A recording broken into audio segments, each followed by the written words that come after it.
Madame, Monsieur, bonsoir. Il est 23 h. Merci de votre attention. Voici les titres à la une de l'actualité ce mardi. Les ambassadeurs d'Italie et du Royaume d'Espagne en Côte d'Ivoire reçus en audience ce mardi par le chef de l'État Alassane Ouattara. Quel bilan en termes de coopération entre l'Italie et la Côte d'Ivoire, l'Espagne et notre pays? Le sujet principal au cœur de leurs échanges. On en parle avec Awa Touré en début de journal. La première dame de Côte d'Ivoire, Dominique Ouattara, a procédé ce mardi à Adiaké au lancement de l'opération de distribution gratuite de kits scolaires initiée par la fondation Children of Africa. 16 000 kits scolaires seront distribués cette année par cette fondation dans le cadre de cette opération.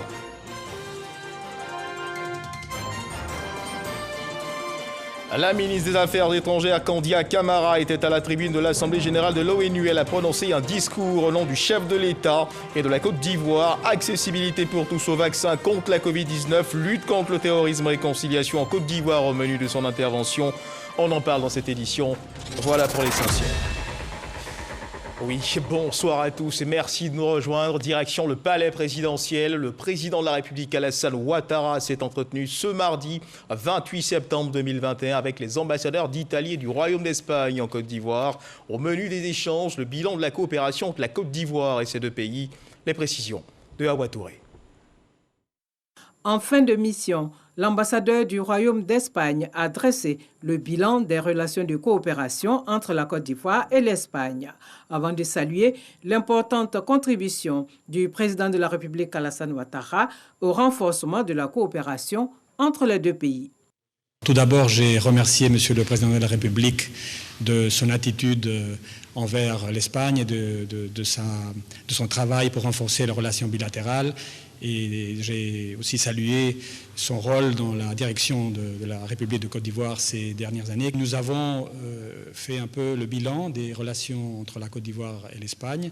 Il y a aussi une présence accrue des entreprises espagnoles d'envergure dans le pays. Et le côté de la coopération, nous avons un programme de conversion de la dette en investissements sociaux qui est en cours et qui fonctionne bien. Et nous sommes déjà en train d'envisager les futurs instruments de coopération que nous allons avoir avec la Côte d'Ivoire. Fin d'émission également pour l'ambassadeur d'Italie en Côte d'Ivoire, qui s'est félicité de la vitalité de la coopération entre la Côte d'Ivoire et l'Italie, notamment dans les domaines économiques, commercial, culturel et sécuritaire.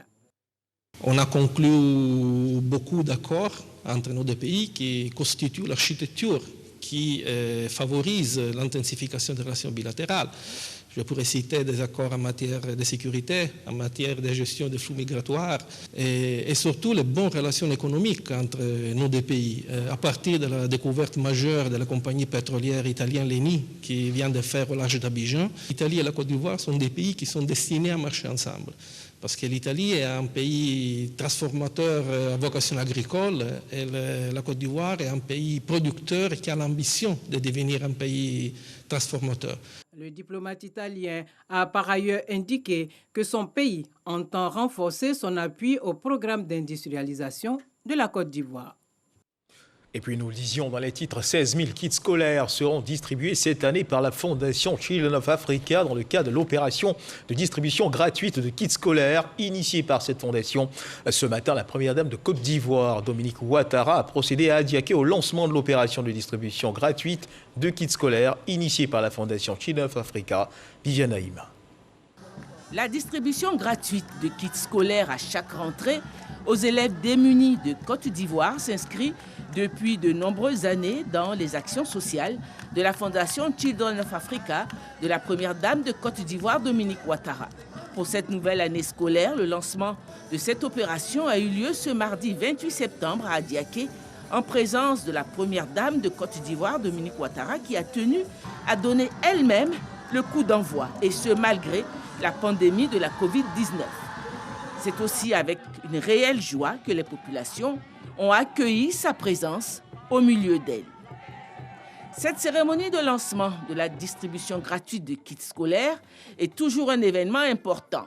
On notait pour l'occasion la présence de toutes les têtes couronnées et chefs traditionnels du Sud Comoé, également la présence des élus de la région et la population sortie en grand nombre. Pour l'histoire, Adiaké, département du Sud Comoé, avait abrité la première école officielle française construite en terre ivoirienne en 1887. La première dame de Côte d'Ivoire, Dominique Ouattara, en visite pour la première fois à Adiaké, a reçu la clé symbolique de la ville. Pour cette présente rentrée, ce sont 1500 kits scolaires qui ont été offerts par la Fondation Children of Africa aux écoliers d'Adiaké. Chaque année, nous recevons des kits scolaires. Maman Dominique, merci. Merci pour ces grands gestes que nous n'oublierons jamais. Chère maman, depuis que nous avons appris la nouvelle de ton arrivée, nous étions impatients de te voir, car nous savons que tu es une maman au grand cœur qui vient toujours les bras chargés de cadeaux pour ses enfants.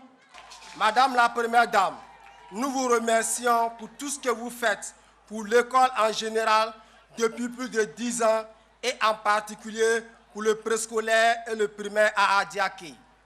Cette année, vous donnez un éclat particulier à cette cérémonie par votre présence. Nous vous en remercions. À cette donation s'ajoute celle attribuée aux autres départements du Sud Comoé, soit un total de 5000 kits scolaires pour les écoliers de toute cette région. La Fondation Children of Africa entend voler aussi au secours de tous les écoliers défavorisés à travers le territoire national. Ce sont au total 16 000 kits scolaires qui vont être distribués à travers le pays.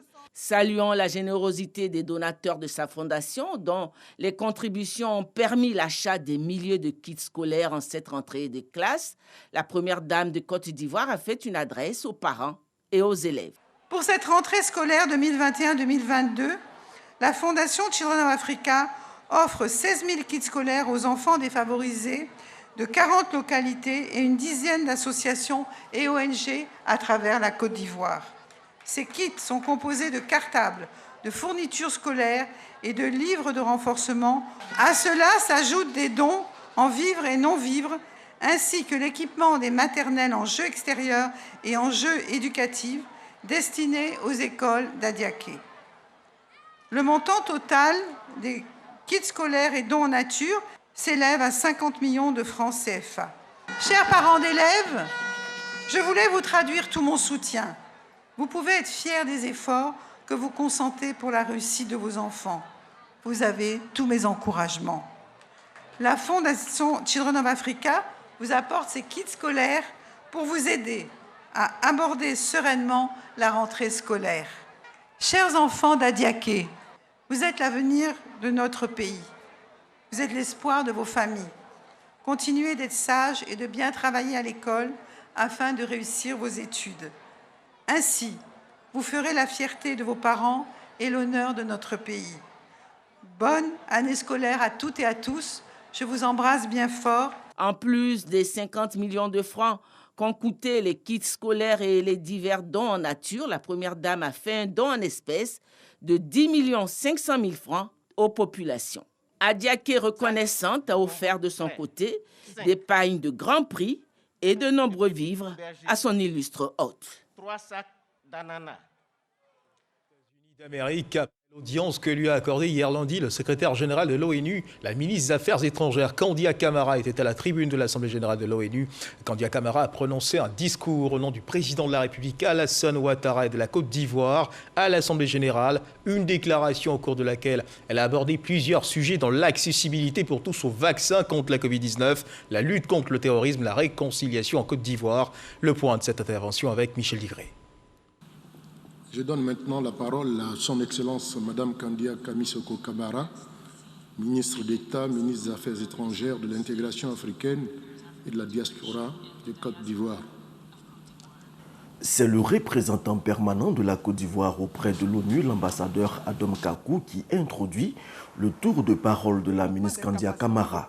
La Côte d'Ivoire assurant la vice-présidence de cette 76e session de l'Assemblée générale de l'ONU.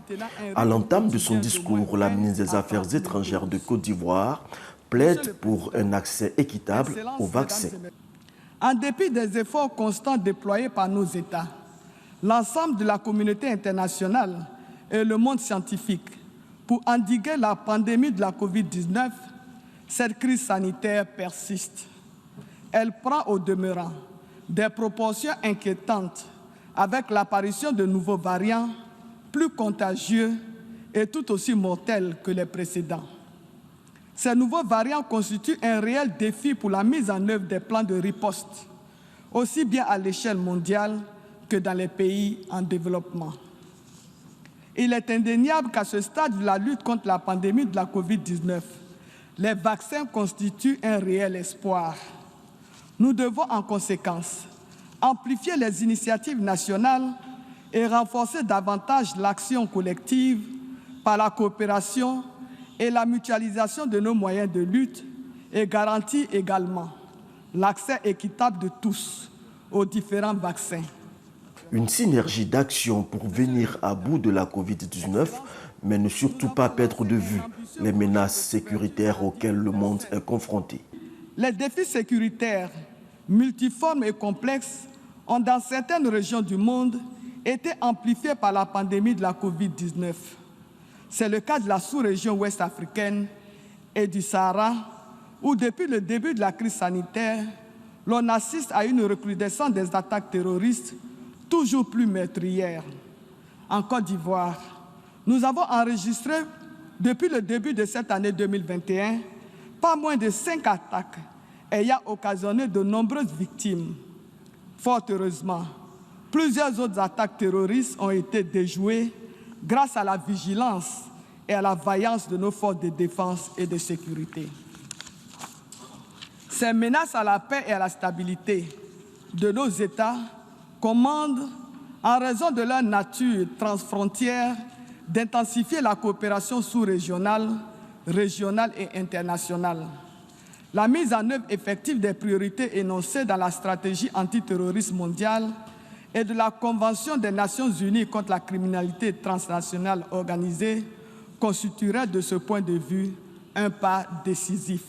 Face à la communauté internationale, Kandia Camara a profité de cette tribune pour donner les nouvelles de la Côte d'Ivoire. La Côte d'Ivoire reste, dans toutes ses composantes politiques et sociales, résolument engagée dans un processus vertueux et irréversible de réconciliation nationale et de cohésion sociale. Notre engagement à consolider le chantier de la réconciliation nationale n'a jamais faibli, malgré des défis multiformes et complexes qui jonchent le chemin de sa mise en œuvre, car nous sommes convaincus que notre ambition de faire à nouveau de la Côte d'Ivoire une puissance émergente, unie dans sa diversité culturelle, politique, démocratique et ouverte sur le monde, en dépend.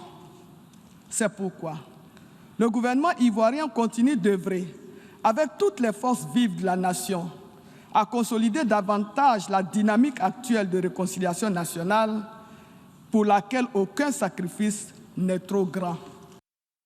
Retour en Côte d'Ivoire, du côté de la primature. Les ministres en charge de l'élevage de l'espace CEDEAO étaient en fin de journée à la primature. La délégation conduite par le commissaire agriculture, environnement et ressources en eau de la CEDEAO, Sékou Sangaré, est allé présenter les résultats des travaux menés en vue d'améliorer la santé animale dans la région. Le reportage de Alexis Ouedraogo. Peste bovine, porcine, grippe aviaire. Les maladies animales impactent fortement les économies ouest-africaines et se transportent d'un État à l'autre. Réunis à Abidjan, les acteurs du secteur planchent sur des stratégies efficaces à mettre en œuvre pour faire face aux risques qui menacent la santé des animaux. Ce mardi à la primature, ils l'ont présenté au chef du gouvernement. Nous sommes venus ici voir M. le Premier ministre pour lui présenter les civilités, surtout lui dire merci pour toutes les facilités mises à notre disposition, surtout que c'était une réunion qui ne devait pas se tenir ici en Côte d'Ivoire, mais la solidarité, la promptitude de la Côte d'Ivoire à marquer cette solidarité sous-régionale a été fortement appréciée. Nous avons profité aussi pour lui présenter toutes les nouvelles stratégies qui ont été développées par les différents membres, les ministres membres participants à cette réunion. Initialement prévue en Guinée, la rencontre des experts s'est tenue à Abidjan avec pour objectif d'améliorer pour chaque État l'élevage, les moyens de subsistance. Le Premier ministre, chef du gouvernement, a promis d'apporter tout son appui pour que le gouvernement de la Côte d'Ivoire puisse non seulement faire davantage pour la mise en œuvre des décisions qui ont été prises par la réunion ministérielle, mais qu'elle puisse également développer par ces relations de coopération au sein de la CEDEAO pour que tous les 15 États membres travaillent activement, la main dans la main, pour échanger les informations, pour renforcer les capacités de nos services, pour que nous soyons capables de prévenir et de lutter efficacement contre les maladies transfrontalières. Entre autres mesures arrêtées, l'amélioration de la couverture vaccinale des bêtes, la coordination au niveau régional des efforts en faveur de la production animale et de la lutte contre les maladies transfrontalières. Parlons à présent du programme Eau pour tous, engagé par le chef de l'État Alassane Ouattara en vue de permettre l'accès à l'eau potable aux populations. L'on est à plus de 60% de taux de réalisation des branchements sociaux. Le gouvernement poursuit ses efforts dans ce domaine. Le ministre de l'Hydraulique, dont le département exécute le programme, est allé sur le terrain à la rencontre des populations et c'est un satisfecit qui se dégage de cette visite. Eugène Atoubé. Le vœu du président de la République de permettre aux populations l'accès à l'eau potable, une réalité dans leur quotidien. Illustration en Dokwa, dans la commune de Yopougon. Ici, presque tous les ménages ont pu se doter d'un compteur. Aujourd'hui, ils ont de l'eau à toute heure, à volonté et à satiété. On se promenait pour chercher l'eau, mais actuellement, ça va. Les retardataires sont en train de bien évidemment courir pour pouvoir se faire ces compteurs. Sinon, à 78%, on a de l'eau potable dans les ménages. Le manque d'eau à Ndokwa, un problème hier et aujourd'hui quasiment réglé grâce au programme Eau pour tous piloté par le ministère de l'Hydraulique. 155 quartiers de la ville d'Abidjan et sa périphérie sont touchés par le dit programme qui fait une large part au social. L'abonnement pour l'obtention d'un compteur est ramené à 10 000 francs CFA contre 167 000 francs habituellement. Le programme séduit et attire, mais au sein de la population, il y a encore des grognes. C'est une maison de famille. Avec un seul compteur, ça ne nous suffit pas. On a demandé, on dit, notre tuyau là, c'est en fer. On ne peut pas nous brancher. Il s'agit de pouvoir poser les compteurs sur les nouvelles conduites et par la suite, maintenant, aller vers les anciennes conduites. C'est une question de patience. Les populations n'ont rien à craindre. Face aux populations, le ministre de l'Hydraulique s'inquiète de l'impact dans leurs ménages respectifs du programme Eau pour tous. À Ndokwa, commune de Yopougon, comme à Santé-3, plus connu sous le nom de Mosikro, dans la commune d'Atekoubé, c'est un satisfecit général recueilli par Laurent Tchagba. Le taux de réalisation des branchements sociaux à ce jour est de 62%. L'objectif que le président voulait atteindre par ce financement est atteint. C'est-à-dire que l'eau est dans les ménages. De 2011 à ce jour, le taux d'accès des populations à l'eau potable en zone urbaine comme en zone rurale a connu un accroissement considérable, 18%. Le ministère de l'Hydraulique est toujours à la tâche. Et toute autre chose à présent, la Commission d'accès à l'information publique et aux documents publics, la KIDP, en collaboration avec l'UNESCO, a célébré hier 27 septembre la Journée internationale de l'accès universel à l'information. À cette occasion, elle a passé au peigne fin les sites internet de plusieurs ministères, secrétariats d'État et structures publiques. 3 ont été distingués. C'est ce que nous rapporte Didier Nguessan. Selon la quantité et la pertinence des informations publiques disponibles sur le site internet, 3 organismes publics sur 45 en compétition sont distingués par la KIDP, la Commission d'accès à l'information publique et aux documents publics. Le ministère du Budget et du Portefeuille de l'État et celui de la femme, de la famille et de l'enfant arrivent premier ex aequo.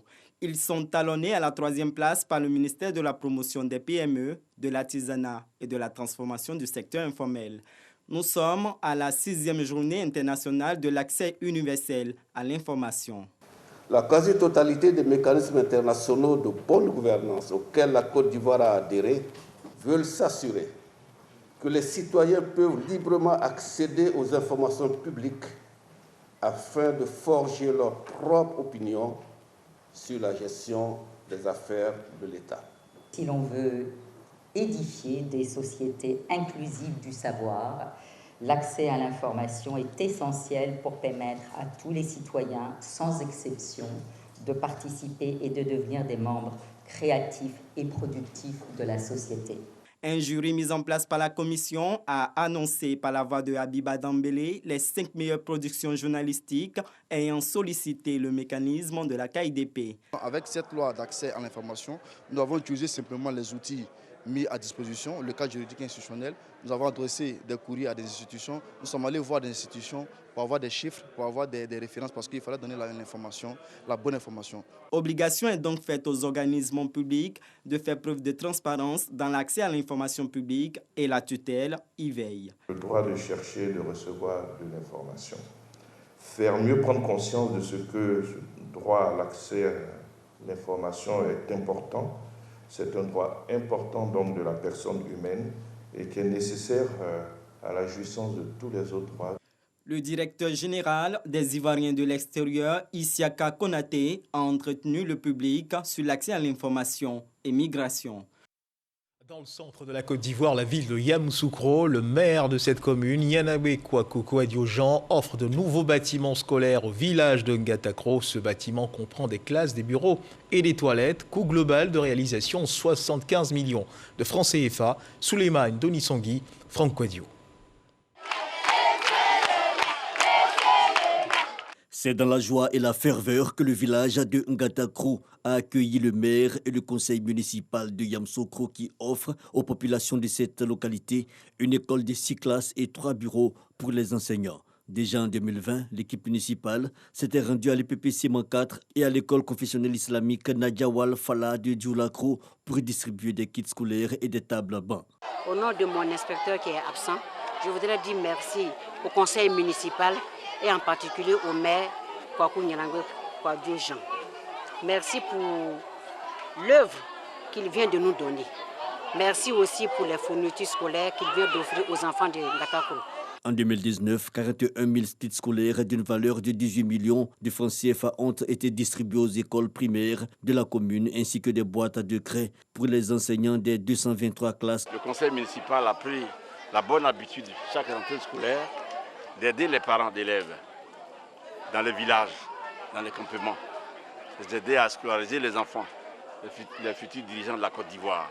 La construction de l'école a été faite, 2 classes sont déjà ouvertes, donc cet après-midi en venant ici, c'est de mettre ces 2 classes à la disposition des parents. Tout cela rentre dans la voie d'action pour promouvoir l'école obligatoire et gratuite prônée par le président Alassane Dramane Ouattara. Par ailleurs, 1000 prises en charge scolaires de plus de 30 millions de francs CFA ont été offerts aux meilleurs élèves. Voilà, des écoliers heureux de recevoir leur nouvelle école et il faut continuer de rester vigilant. La Covid-19 est encore présente dans notre pays sur l'évolution de la maladie en Côte d'Ivoire.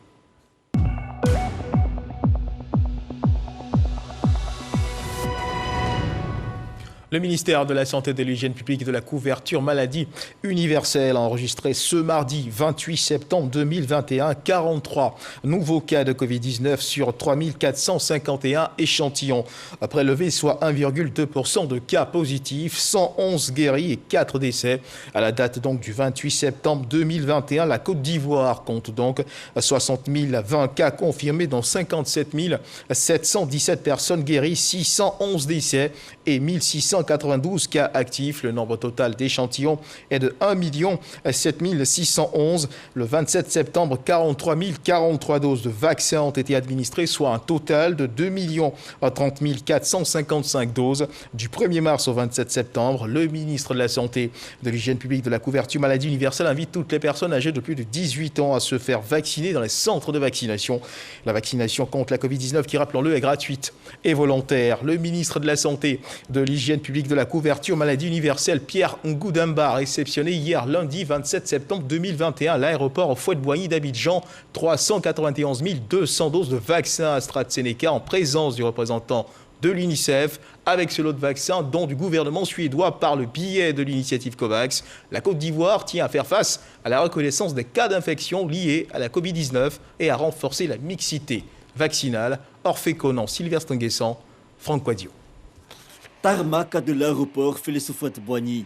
391 000 doses de vaccins AstraZeneca offerts à la Côte d'Ivoire à travers l'initiative COVAX, un don du gouvernement suédois. Des doses réceptionnées par le ministre de la Santé, de l'Hygiène publique et de la couverture maladie universelle, Pierre Demba. C'est un don donc, du gouvernement suédois via COVAX, le comité national de sécurité a adopté la mixité vaccinale qui permettait à ceux qui avaient déjà reçu la première dose d'AstraZeneca de pouvoir, s'ils le souhaitent en tout cas, faire la deuxième dose en Pfizer. Le fossé entre la quantité de doses reçues et le nombre de personnes vaccinées est énorme donc. Il faut y remédier. Le ministre prévoit alors multiplier les centres de vaccination dans la ville d'Abidjan et aussi accentuer la campagne à l'intérieur du pays.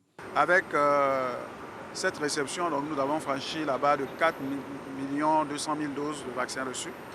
Aujourd'hui, nous sommes à peu près à plus de 2 millions de doses administrées avec des points spécifiques que nous allons établir dans les écoles, dans les universités, dans les marchés. Nous allons franchir la barre de 200 sites à Abidjan et également déployer les vaccins à l'intérieur du pays avec pour objectif d'arriver rapidement entre 60 et 70 000 doses par jour. La Côte d'Ivoire a enregistré 59 997 cas d'infection à la date du 27 septembre 2021 pour 607 décès depuis le début de la pandémie.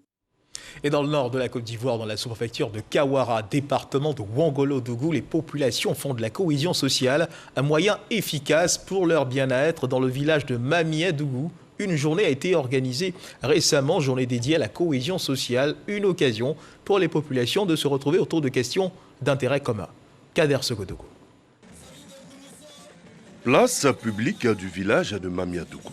Ici, nous sommes dans la sous-préfecture de Kawara avec pour chef-lieu de département Ouangolo-Dougou. Un rassemblement pour sceller l'union sacrée entre les filles et fils de ce village.